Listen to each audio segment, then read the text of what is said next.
Pues volvemos nuevamente con todos ustedes compartiendo este tiempo de Más que Política y vamos sumando más temas que vamos muy retrasados sobre la mesa. Caso mascarilla. Y usted de esto algo puede saber, porque viene del centro sanitario. Sí, pero la mascarilla, sabemos lo que ha pasado. Ha sido una necesidad urgente, no había mascarilla en el país y aquí cada uno se fue buscando la cúbica por donde pudo. Ahora resulta que uno la sacaron más barata, la otra más cara, una mejor calidad, otra peor calidad. Yo creo que el problema fueron las prisas y como siempre los ha aprovechado. Hay gente que se aprovechó de las necesidades y han entrado en un negocio personal a costa de los problemas que tenía la sociedad en ese momento. Y no hay más. Bueno, yo creo que la psicosis en aquel momento de los primeros tiempos de la pandemia fue tremendo. Y nosotros no nos olvidemos que había gente que le hacía su propia mascarilla hasta en su casa, porque no había mascarilla. Y los dirigentes públicos estaban como locos buscándola, da igual Taiwán, que en China, que en donde fuera. Y yo creo que nadie, bueno, ningún cargo público fue a hacer, intentaba defender a sus conciudadanos. Es verdad, como bien dice don Domingo, siempre en el mundo del negocio hay la gente más avispado, que tiene otras relaciones, otros conocimientos. O sin escrúpulos, pero bueno, de todas maneras, hay gente que, oye, yo conozco en Taiwán o a través de uno, bueno, se buscaron la vida y uno hicieron el negocio del siglo. Lo triste de todas estas cosas que hace el negocio del siglo con la salud, jugando con la salud, no solo la salud, incluso la salud mental de la gente, porque yo soy de los que creo que hubo un momento que la situación, no digo que me pudo, pero tenía mis dudas, joder, ¿y esto qué va a acabar? Y siempre empieza a pensar, porque tristemente, y como me pasa a mí, que no tengo a mis padres, que tú piensas primero en tus padres y tus hijos, no piensas en ti. Y, joder, coño, los chiquillos, ¿y cómo están estos? Joder. Sobre todo, Paco, cuando no hay mensajes claros. Fue un momento de confusión, habían unos mensajes para acá, otros para allá, mascarilla. Pero Domingo, tú me llevas otra vez a Pedro Sánchez, que Pedro Sánchez lo digo, no me estés llevando a ese camino, que no quiero yo. ¿Entiendes? Tú empiezas a provocarme a mí, yo no quiero ofender a mi amigo Gregorio, a mi compañero. Sí, pero ustedes no ven todo este mensaje de que deprisa y corriendo había que buscar por una necesidad, todo quedó bien. Pero es que hasta el día de hoy no se relaciona la compra de mascarilla con empresa que se dedica a suministro de material sanitario. Uno que tenía una casa de coche, el otro que creó la empresa y la creó 2 meses antes de que estallara este tema. El pitonizo, pues sabía que había que crear una empresa antes que decretara el estado de alarma. Y otro que tenía la empresa dormida la despertó, así aquí es el negocio. Y los comerciantes intentan dónde está el negocio. Bueno, te quiero recordar, por ejemplo, hubo un boom aquí en Canarias, en España y en el mundo. Pues cuando quien tenía un solar hacía una permuta con una constructora, pues le dejaba el solar y cuando te edificara le dejaba 2 pisos, un piso, un garaje. Eso hubo un montón. Y después hubieron mucha gente que a lo mejor no sabía coger una cucharilla con la mano, como quien dice, y ya era albañil. Entonces esto, yo no estamos justificándolo. Yo creo que la situación se desbordó por la situación psicológica que afectó a todo el mundo. Hay que estar muy mal psicológicamente, en el caso de Canarias, de comprar esas mascarillas, darle los 4 millones por adelantado a alguien que al final ni las trajo ni las dejó de traer y encima dice que el encargo era que trajeran mascarillas defectuosas. Bueno, yo creo que se está sálvese quien pueda. Se está hablando muy a la ligera. Yo no voy a justificar. No voy a justificar, pero yo voy a poner, porque la ciudadanía no tiene que entender y ponerlo en antecedente.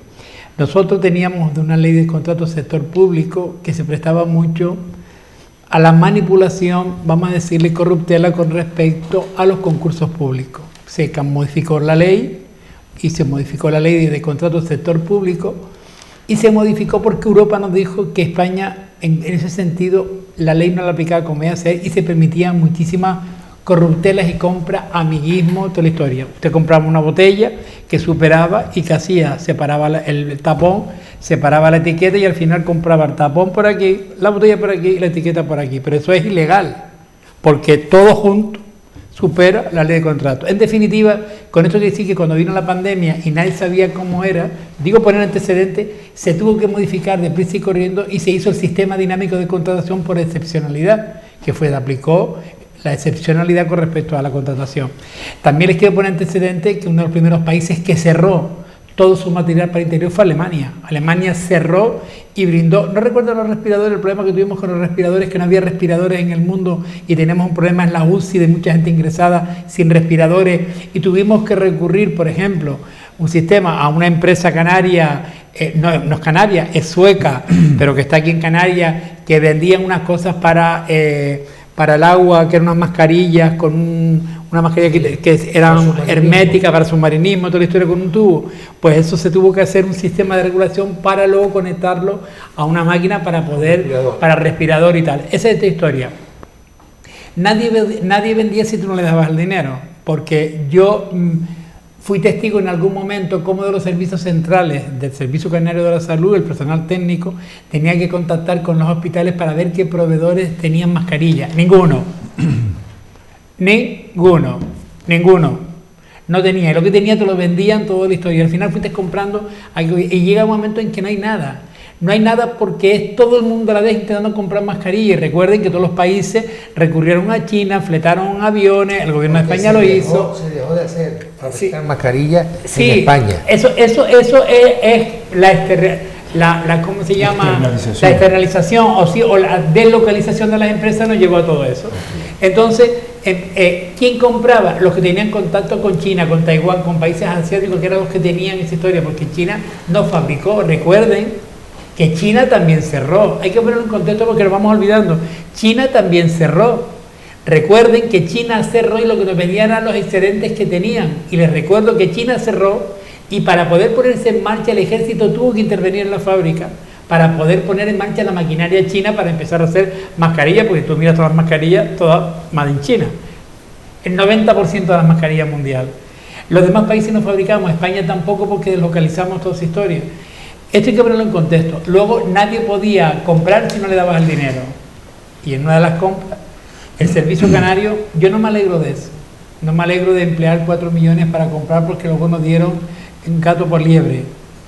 De lo más que me alegro de todo esto es que nadie se aprovechó, no hubo como hubo en Madrid, que aquellos que se llevan 2 millones de comisiones, 2 millones de euros por comisión, aquí no sucedió lo de la comisión. Es verdad que una persona que puso en contacto se llevó 25.000 euros, parece ser, una persona que estaba vinculada a un fondo buitre, toda la historia, pero no fue el pelotazo a las mascarillas. En Canarias no existe un caso por el pelotazo con las mascarillas. En Canarias existe un caso porque no se dio las mascarillas. Que por cierto, las mascarillas vinieron, pero Aduana las tuvo que destruir porque no cumplían los requisitos. De hecho, los hospitales cuando venían mascarillas de otros sitios, teníamos que analizar los certificados porque tú no puedes utilizar en el hospital, tú lo sabes, Domingo, cualquier cosa, tú no puedes utilizar un trapo, que es lo que venía la gente con mascarillas fabricadas, decíamos, eso no se puede utilizar. Y falsificaban evidentemente.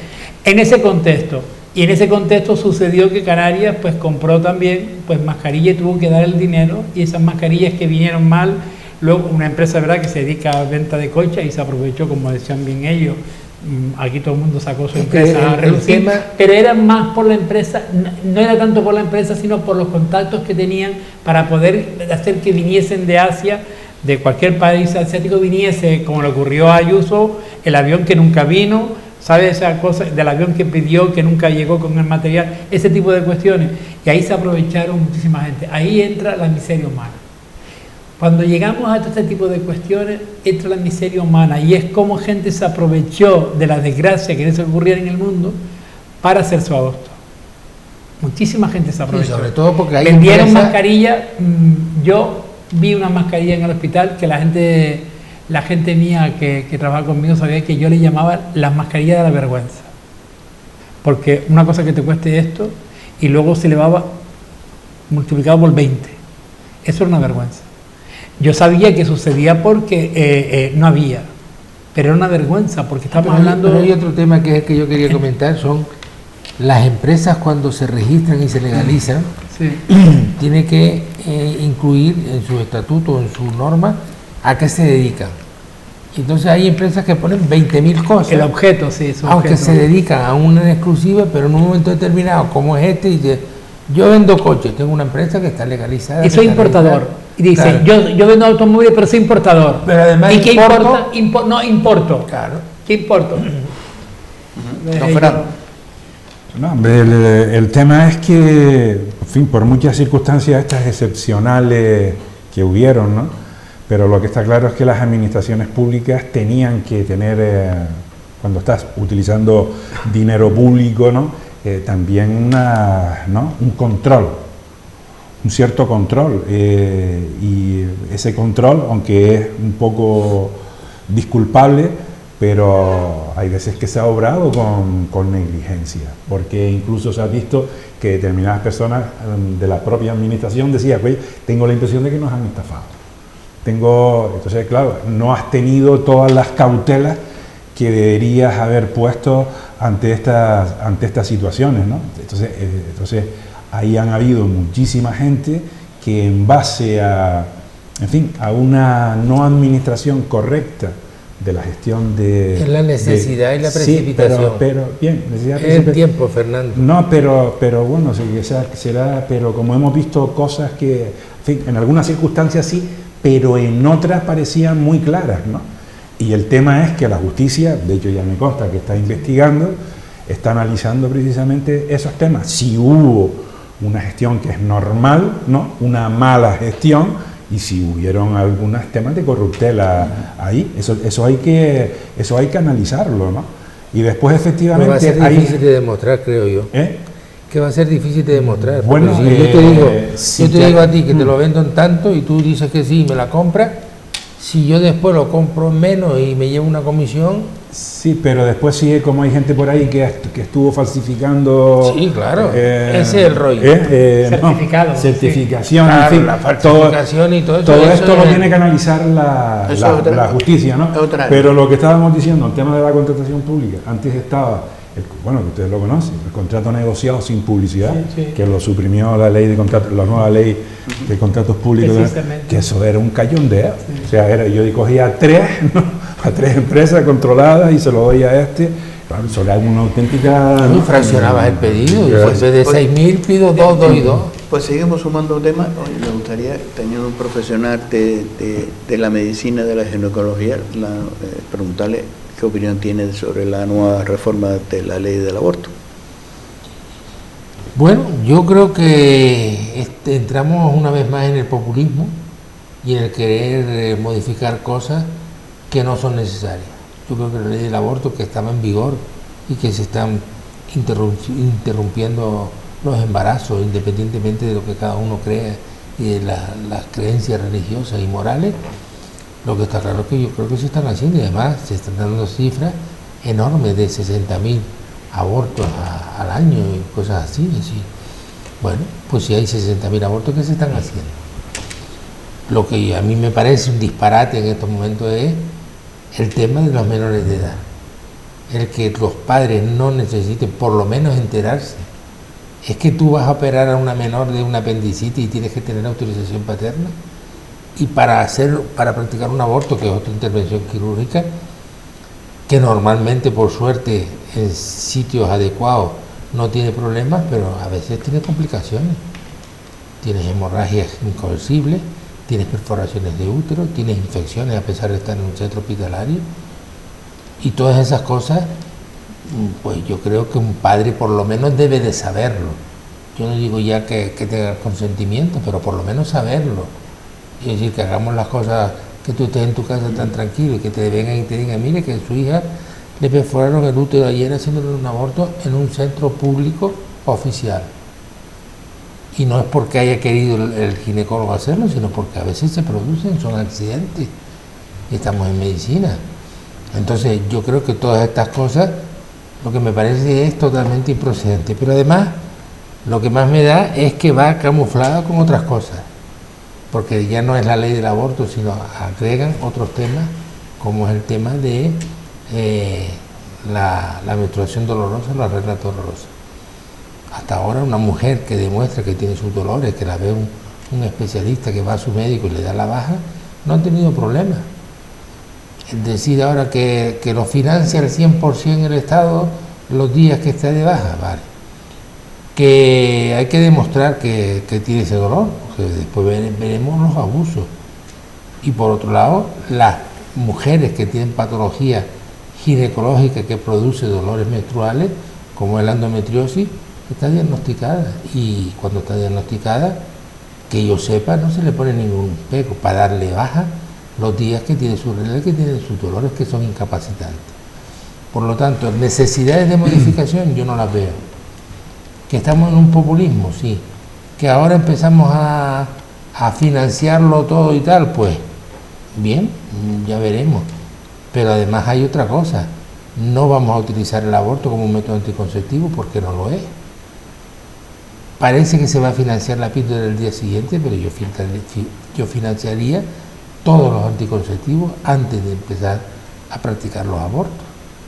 Si el aborto es un arma que queda para cuando no queda más remedio, cuando en teoría ha fracasado la anticoncepción normal. Y eso empieza porque eduquemos a nuestra gente en los colegios, en la edad de los 10 a 14 o 15 años, antes de que empiecen a tener relaciones sexuales, para que cuando empiecen las relaciones sexuales puedan aplicar sus métodos anticonceptivos, y si falla, pues tenemos el aborto para quien lo quiera. Pero hacer demagogias de este tipo y meterlo en una ley con otra y mezclar, hacer un potaje, no me parece lógico ni necesario. Bueno, yo he intentado leerlo y he escuchado muchos debates con respecto a esta nueva ley del aborto, y yo, sinceramente, independientemente de las opciones religiosas que pueda haber, yo me manifiesto un hombre cristiano, creyente y practicante. Me siento tremendamente orgulloso de mi fe y estoy a favor de que haya el aborto, porque es una opción que pueda... Eso está diciendo una persona que es padre, que tiene hija, que tiene hijos y que tiene familia, como todos nosotros aquí. Pero a mí me parece una verdadera vergüenza que a una niña, porque una menor es una niña, se le permita ir a un centro público a abortar sin que su padre ni su madre lo sepan. Me parece una total vergüenza. Es una vergüenza. Y esto, un gobierno que se preste, para no nombrar más nadie, para que no me achaque a mí una persecución sistemática contra nadie, un gobierno que se preste a defender los intereses de todos los ciudadanos. Si una menor no podía comprar una botella de alcohol ni una caja de cigarros... ¿De operarse una apendicitis? No estoy hablando ya de operar. Estoy hablando de comprar una botella de alcohol o de una caja de cigarros. No podía comprarlo y podía abortar sin que... Esto me parece totalmente una vergüenza. Yo creo que estamos perdiendo al norte algunos y algunas, para no... Y creo que los padres, los que tenemos hijos e hijas, estamos preocupados porque yo, si un día una hija mía tiene un problema, yo quiero estar con mi hija. Y si mi hija toma la decisión de abortar porque queda embarazada, yo quiero estar al lado de mi hija, porque debe ser así. Usted no puede obviar, no puede anular o no puede dejar a un padre o una madre a un lado. Si es mayor de edad y toma las decisiones que toma, esa ya es su responsabilidad. Pero mientras sea menor de edad, me parece que la expresión más clara es una vergüenza lo que en este aspecto, no entro en la parte, no entro en los aspectos médicos, psicológicos, todas estas cuestiones que son muy importantes.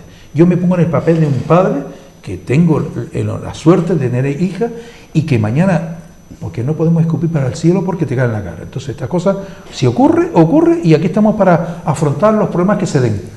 Pero cuando hay un problema de estas características, yo creo que lo menos que pueden hacer es ir al padre y a la madre junto con la hija y resolver el problema. No darle rienda suelta, abrir la veda, aquí todo vale. Y yo creo, como dice muy bien don Domingo, hombre, las medidas anticonceptivas que sean gratuitas, perfecto. No solo la píldora del día después, también. Yo creo que podría ser una solución. Pero quiero ponerme en el papel de un padre y una madre que se dé las circunstancias. Eso se da en todas las casas. Que no pongamos aquí nos pongamos aquí bravos porque esto no podemos obviarlo.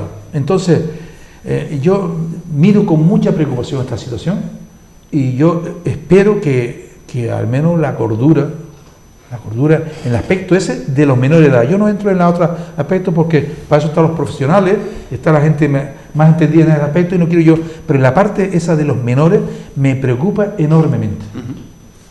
Señor Vera. Bueno, no es una reforma de la ley, es una nueva ley. Yo creo que ha entrado en consonancia porque saben ustedes que Estados Unidos, está la Corte Suprema, está debatiéndose el aborto en Estados Unidos después de 50 años y podía determinar que para todos los estados prohibir el aborto, menos en aquellos estados que sus congresos decidan que siguen adelante, pero que es una ley que faculta a cualquier estado a quitar el aborto. Y en Estados Unidos está muy preocupada la población porque después de 50 años puede haber un franco retroceso. Traerlo a España, ¿qué sucedió con el ministro Gallardón, que intentó modificar la ley y al final lo cesaron porque intentó modificar la ley y no logró el apoyo absolutamente de nadie, inclusive de su propia gente, con lo cual al final dimitió con el que era el ministro más progre dentro de en ese momento de la derecha española, fue el alcalde de Madrid, y con él se celebra todos los eventos del Pride de Madrid sin ningún problema y asumiendo la responsabilidad como alcalde, pero que cuando fue luego ministro de Justicia le ocurrió lo que le ocurrió con respecto a la ley del aborto. Es una nueva ley porque hay un recurso de inconstitucionalidad con respecto a la ley del aborto en España que no se ha resuelto. Y se teme. No se ha resuelto después de 12 años. No se ha resuelto. Después de 12 años. Claro, no se ha resuelto Está presentado hace 12 años. Y se teme que así como la del matrimonio igualitario hubo una sentencia del Tribunal Constitucional declarándolo constitucional, la ley del aborto podría ser que la mayoría conservadora se teme que echen abajo la ley del aborto. Si echan abajo la ley del aborto, se acaba el derecho civil, el derecho a la asistencia y al aborto de las mujeres, y entonces se ha hecho como mecanismo de salvaguarda una nueva ley. Domingo, en sanidad, las personas de mayores de 16 años tienen el derecho a la decisión, no hace falta ser mayor de edad. Sanidad reconoce a partir de los 16 la mayoría para las personas decidir sobre su actividad quirúrgica o no. No es el padre quien dice a mi hija la opera, no. Una persona de 16 años o más, el que dice la opera, años más tiene derecho. El médico es el que dice que la opero. Sí, y la persona, si tiene más de 16 años, si tiene más de 16 años, tiene el derecho en el sistema sanitario público, tiene su derecho. Yo es que no me pregunto que una menor de edad de 16, eso que ustedes plantean de que no se lo diga a sus padres, me planteo a la inversa. ¿Por qué no se lo dice a sus padres? ¿Qué sucede en su seno familiar para evitar que una hija le diga a su padre y a su madre, a sus progenitores, le esconda lo del aborto? ¿Por qué? ¿Por qué no vamos al problema en la familia? ¿Por qué no se lo dice? Porque muchas veces va aparejada la presión de la familia hoy a no abortar. Haciendo aborto Domingo, vamos a ver. Haciendo aborto. Sí. Pero hay una objeción de conciencia en la pública, en la cual quien tiene una objeción de conciencia no te la vas a poder quitar. No la hace, pero la persona que quiere tener el aborto en España, lo supuesto que está establecida por la ley, lo puedes ejecutar en un centro público sin ningún problema con toda la garantía sanitaria. Oye, que tú lo sabes como, lo puedes como hacer médico. En un privado, sí, financiado por el sistema público. Claro, pero tú como médico lo sabes, y además lo acabas de decir, no tiene garantía. Tú te vas a operar de una bobería y esa bobería te puede costar lo que te cuesta. ¿Por qué? Garantías no existe en ningún sitio. Claro, por eso ni en la pública ni en la privada. Claro que no existe garantía. Y si tú conciertas para interrumpir el embarazo, centros concertados tendrás que acreditarlo. Sí, claro. Y tendrás que exigirle unas condiciones. Claro, es que se hace. No, es que se hace así y en los supuestos en que marca la ley. Hasta ahí podríamos llegar. ¿Qué sucede? A mí lo que me preocupa es cuando se habla de que los padres no lo saben. ¿Pero por qué no lo saben? ¿Por qué los hijos tienen miedo de decírselo a los padres? ¿Qué existe ahí? Porque yo creo que si en una familia hay confianza, hay comunicación. ¿Ahora es culpa de los padres eso? No. Yo planteo a la inversa. ¿Por qué ponen la carga que la menor de 18 años, aunque con 16 arriba en el sistema público de salud, ella puede decidirlo, puede hacerlo, no por el abortaje, sino por el más terapia? ¿Por qué se está incidiendo en que ella lo pueda decidir sin los padres? Porque seguimos teniendo todavía mayoritariamente una familia tradicional, una familia nuclear, padre, madre e hijo, con un concepto muy cristiano, muy judeo-cristiano de lo que es la familia y en contra del aborto. Y si presionan... Es que te contradice. No. Si se puede hacer, ¿para qué viene una ley nueva? ¿El qué? Si hoy una chica de 16 años o menor... Pero, entonces no has escuchado lo que te dije en el antecedente, no escuchaste lo que te estaba diciendo. La ley no reforma, se hace una ley porque se teme que ahora el Tribunal Constitucional, después de 12 años... O sea, se está poniendo el carro delante del burro. Exactamente. Para que exista, está bien. Es que exista una ley que en caso que está bien. de que el Tribunal Constitucional, lo digo en caso de que el Tribunal Constitucional, porque ¿qué sucedería? No habrían dos leyes, esto no es así. Y además aquí hay un experto jurídico de esta historia. Si una ley es nueva y decide la anterior, esa ley queda derogada. Pero antes de llegar al que sale de ley, Gregorio, sí, una cuestión muy... usted está defendiendo lo que esta ley nueva que está diciendo, es decir, que los chicos de 16 años, las chicas de 16 pueden ir a abortar, sí, claro, sin pedir permiso a sus padres. Sí, claro. ¿Sabe la diferencia suya y mía, don Gregorio? Sí. Es que yo soy padre y usted no, seguramente. ¿Y? Pues, hombre, importante. Los derechos civiles no se porque a mí me duele, mire, don Gregorio, a mí me duelen mis hijos, Gregorio, y a mí me duele mi gente. No, y yo no estoy de ninguna de las maneras de acuerdo. Los hijos no son tuyos. ¿Que no? No. Es que tú entonces no has entendido a las mujeres. Los hijos. Yo sí entiendo a las mujeres. Los hijos entonces no mis hijos son tuyos, ¿no? Pues una vez que se paren, son hijos del mundo. Eso lo decía la CELAC. No, mire. Es que es así. A ver, mira. Paco, yo no necesito ser ballena. Yo no necesito ser ballena para estar en Greenpeace o ser ecologista. No me venga con. Yo no necesito de hijos y padres. Perdona, yo no necesito para hablar de hijos ser padre. Porque yo conozco a muchos ineptos que no son padres, hablando de hijos, y a muchos ineptos padres que no saben hablar de sus hijos. Hay muchísimos el conocimiento no te da. Por eso te digo, yo sí soy defensor de historia. Una ley cuando entra en funcionamiento deroga la anterior, y como la anterior fue la que en el Tribunal Constitucional fue la que fue impugnada, si la impugna da igual porque esta ley queda derogada. ¿Qué tendría que hacer el Partido Popular o quien quisiera? Reunir los 50 actas, creo que son, o 30 o para la inconstitucionalidad, 50 diputados, que fue lo que hizo el Partido Popular, 50 para la nueva ley, y entramos en otro proceso y la ley estaría en funcionamiento. ¿Por qué deroga la otra? ¿La puede volver a impugnar? Sí, claro, la puede volver a impugnar, pero ha tardado 12 años para esta. Imagínate, entonces estamos hablando de... Hay que arreglar el Tribunal Constitucional para que trabaje más. Y hay que ver, y hay que educar a la población en la utilización de los métodos anticonceptivos. El que está ahí es el que determina y sienta cátedra con la interpretación de la Constitución y todo lo que afecta a los derechos civiles y a los derechos individuales, el Tribunal Constitucional, y como está, que retire el Partido Popular la inconstitucionalidad, o sea, que lo retire, y no se ve ningún problema, sigue la ley que está. Ese es el problema. Una ley derogará a la otra, y yo soy partidario de eso y necesito ser padre para entender perfectamente. A mí lo que me preocupa es por qué los hijos no hablan con los padres. ¿Por qué? ¿Por qué no le cuentan eso? Por eso es que educarlo. ¿Por qué no llegan hay que educarlo. No. Por eso. No, la ley sigue aprobada. Es un anteproyecto de ley, para que aquí mi amigo Paco Olivares se ha adelantado, es un anteproyecto. ¿Sabes que el anteproyecto como no? Un anteproyecto que está en historia y que ahora tienen enmienda, viene toda historia hasta cambiar el Esto ha sido aprobado por el gobierno. Paco ha puesto la tirita antes que la debate. Sí, bueno, lo que estaban diciendo, primero es un tema muy delicado. Pero para mí lo más importante es colocar lo de las reglas dolorosas y todas esas cosas, que ha sido el objetivo principal, no el aborto. No, han añadido lo de la regla dolorosa, claro, porque saben que hay países asiáticos que sí lo reconocen, países europeos no, pero han visto en que muchísimas mujeres decían que por qué tienen que siempre estar con la excusa, si tienen la regla dolorosa, es tener su capacidad para tener eso, y yo no entro porque son más derechos. O sea, a mí cuando una ley va a favor de derechos... pero si es que ahora mismo una mujer con regla dolorosa puede ir a su médico... Interpretación del médico, por ejemplo, y se la puede dar o no. Y tiene una baja. Sí, si el médico lo ve ¿Y bien. ahora no? No.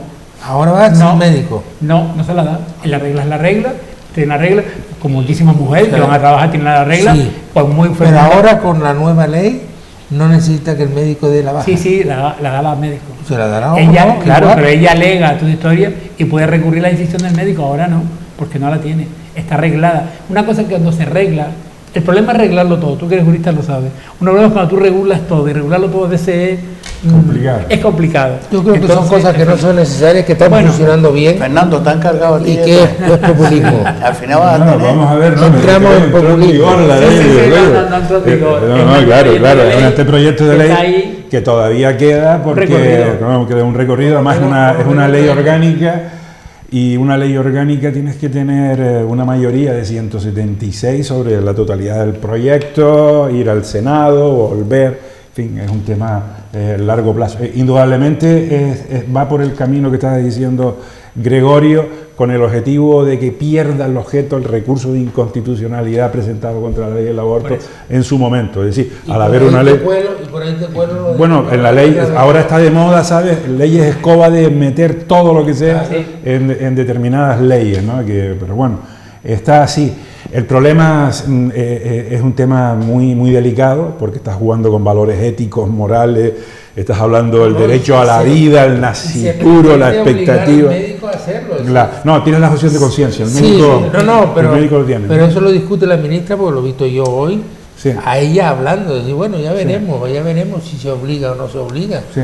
De todas maneras, fíjense que en el 2010, no sé qué fue, el gobierno socialista ya había puesto el tema de que no hacía falta el permiso paterno ni materno, y cuando llegó el Partido Popular, pero lo demás se mantuvo, ¿no?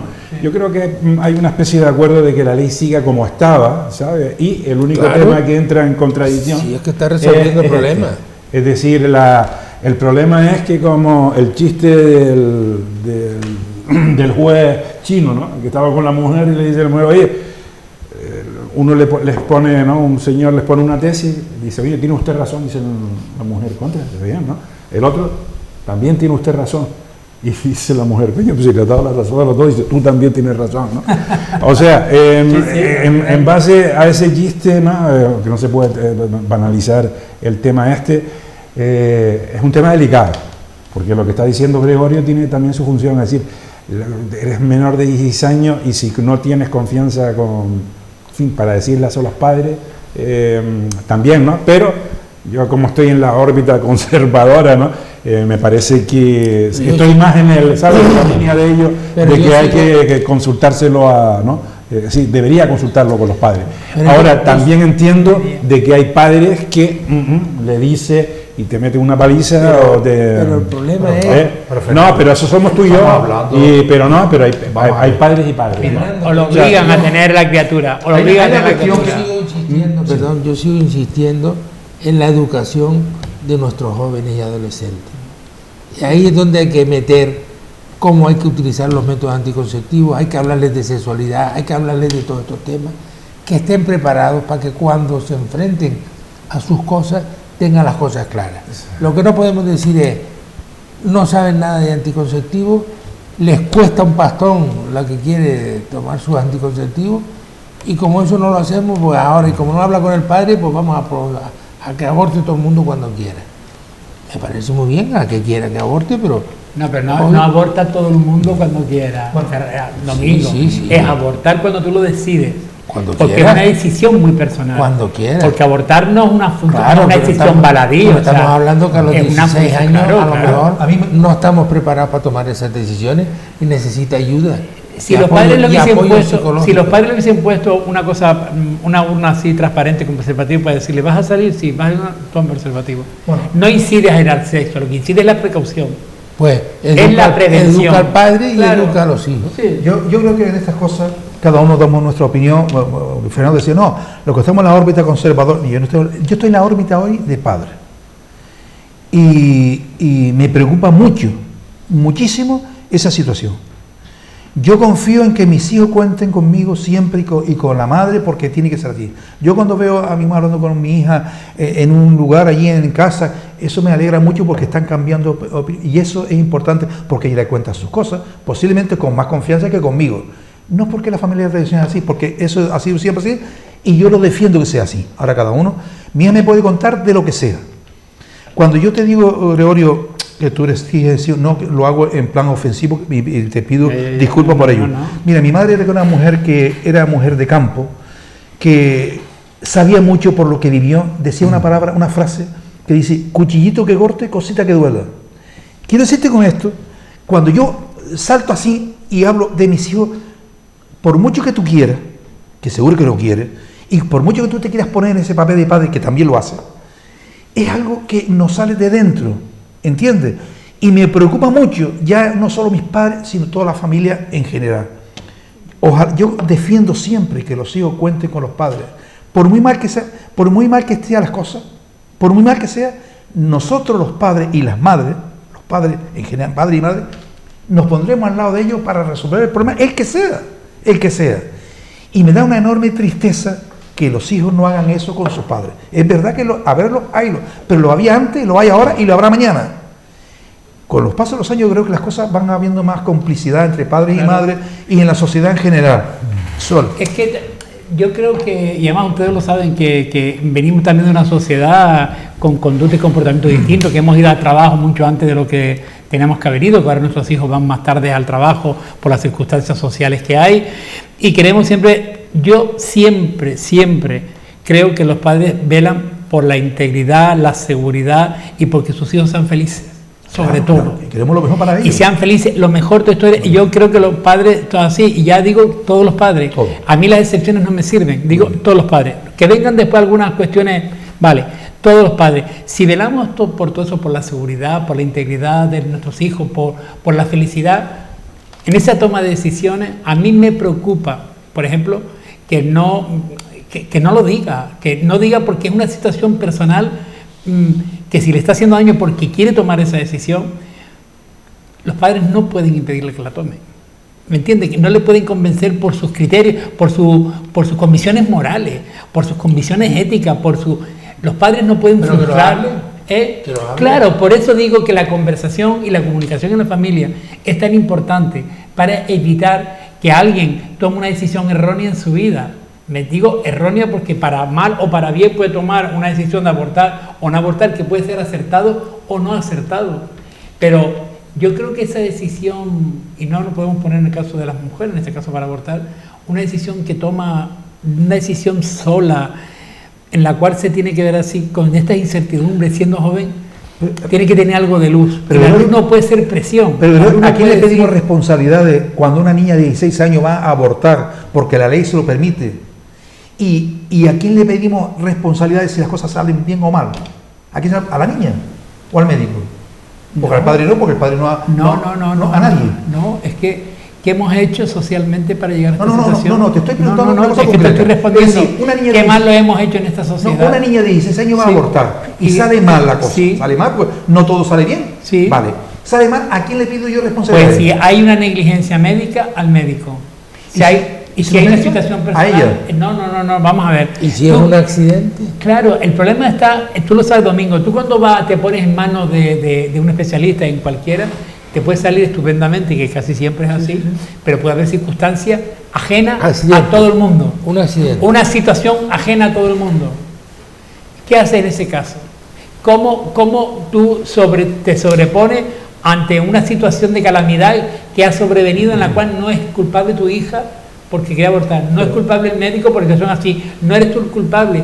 ¿Qué hacer? Pero es agradable para el padre recibir esa noticia, que a lo mejor se lo hubiese comunicado y él hubiese ido acompañado. Y sabiéndolo, y ocurre, ¿qué pasa? ¿Sabes lo que pasa, Gregorio? Es diferente. Cuando hay problema de salud de los hijos, cuando hay un problema de salud, los padres se vuelcan. Yo te pongo un ejemplo clave, para que todos podamos entender.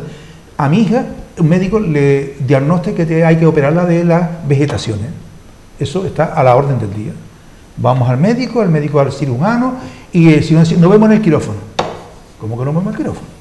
¿Qué coño es esto? Perdón por la expresión. ¿Qué coño es esto, hombre? Voy a otro, porque claro, los padres siempre están buscando, esto, y dice, mi mujer dice, vamos a otro médico, y fuimos a otro médico. Y otro médico pues dice, mire, yo no la operaría, eso es una cosa natural, que cuando tenga los 14 años, por naturaleza, bueno, por la vía, te estoy hablando de una cosa sencillita, de vegetación, no estoy hablando de un aborto. Sí. ¿Y los padres qué hacen? Pues se vuelcan, lo hace Fernando, Domingo lo hace, tú lo hace cualquiera. Bueno, no me convence esto, ¿no?